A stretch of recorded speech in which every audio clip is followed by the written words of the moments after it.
जिस कारीगर ने जिस कारीगर ने पत्थर की मूर्ति श्री भगवान राम की बनाई है, क्या उस कारीगर को भगवान की जरूरत नहीं है? संसार में ऐसा कोई भी व्यक्ति नहीं है जिसे भगवान की जरूरत न हो, लेकिन फिर भी वो मूर्त कारीगर ने बनाई, फिर उसने बेची। जब पत्थर ही भगवान है तो कारीगर ने मूर्ति बना करके बेची क्यों? भगवान इतने सस्ते नहीं हैं जो कि कौड़ियों के भाव में बिक जाएं। भगवान तो भगवान महान है, लेकिन पत्थर में नहीं, इंसान में भगवान है। इंसान कभी भी बिकते हुए नहीं देखा होगा। अगर पत्थर में ही भगवान होते तो कारीगर किसी कीमत पे आपको न तो बेचता और ना ही दर्शन करने देता। कारीगर ने सिर्फ अपनी कारीगरी दिखाई है और उस कारीगरी के ही दर्शन करने लोग जा रहे हैं। यार, पत्थर में ही भगवान होते तो कारीगर कभी नहीं बेचता। इसलिए मेरे मित्रों, नर ही नारायण है, नारायण ही नर है। मानव की ही सेवा सर्वश्रेष्ठ है, जगत में कोई सेवा नहीं है। और सबसे बड़ी सेवा है अपने माता पिता की सेवा करो, इससे बड़ी सेवा कोई नहीं। वो ही तुम्हारे लिए भगवान है और संसार में कहीं भगवान नहीं है। एक बार विश्वास करके तो देखिए, जितना आप विश्वास पत्थर की मूर्ति पे करते हैं, पत्थर की मूर्ति में जान जो है उसमें नौछावर करते हैं, इतनी नौछावर अपने माता पिता पे करिए।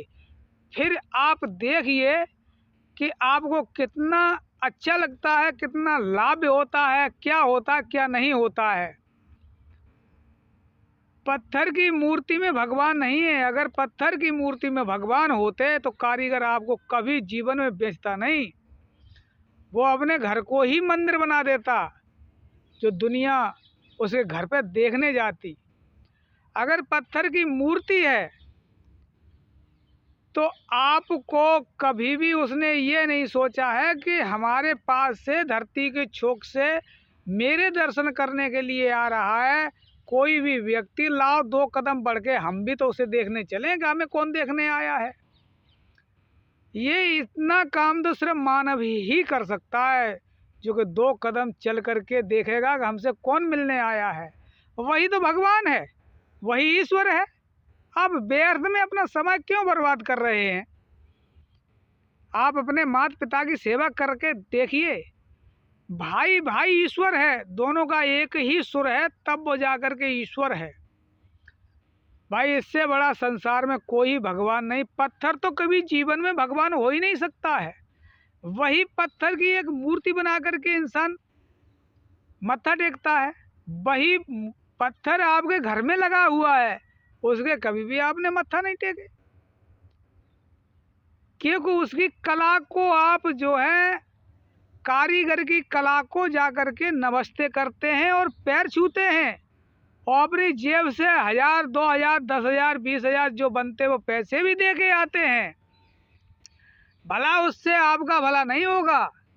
जो पैसे उस मूर्ति में जाके चढ़ाते हो, वो पैसे अपने माता पिता को दे के देखिए, फिर देखिए आपको क्या मिलता है क्या नहीं मिलता है।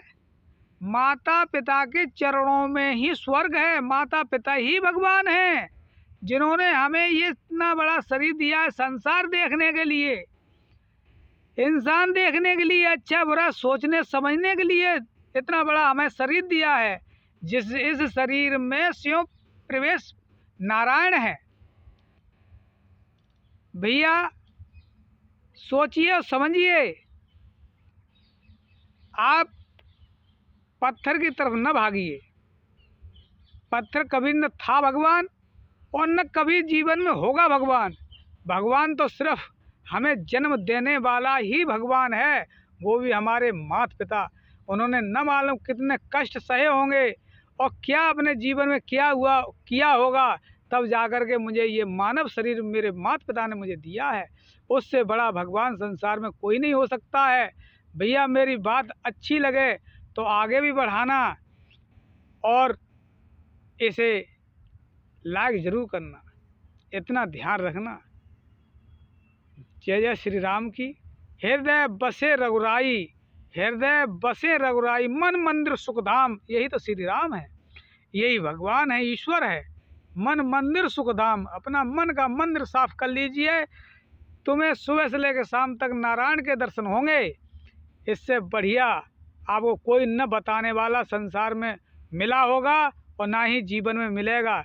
आप इस वाली बात को सोच लें, समझ लें तो आप धन्य हो जाएंगे। प्रभु धन्य, आप ही भगवान हैं, आप ही ईश्वर है। आपको सर झुका करके हम राम राम करते हैं, राम राम करते हैं। आपके पूरे परिवार को राम राम करते हैं, जन बच्चों से राम राम करते हैं। आप ही तो भगवान हैं, आप ही राम हैं। जय जय श्री राम, जय जय श्री राम।